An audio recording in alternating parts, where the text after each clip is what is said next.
Being a PhD student at the University of South Wales is the best place to be for anyone who's thinking about doing a postgrad, because the support you get from the supervisors is mind-blowing. So I've got a really experienced supervisory team, and they've been fantastic in sort of supporting me throughout that PhD project. And then obviously throughout a PhD, you reach so many hurdles, and they've been really fantastic in sort of grounding me and getting me through and past those hurdles. The university itself is very helpful. They run various workshops, for example, how to do your literature review.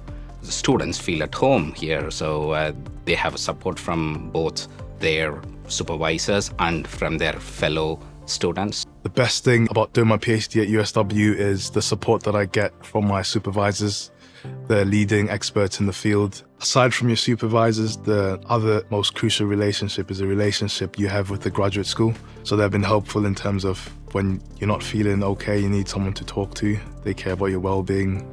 So the university has provided with so many opportunities within teaching, and what this has meant is really helping my confidence and to be able to sort of apply my research within my teaching. The university has helped me with opening up opportunities like presenting at conferences.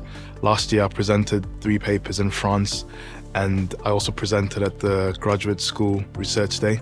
So that's been a great opportunity to put my work out there.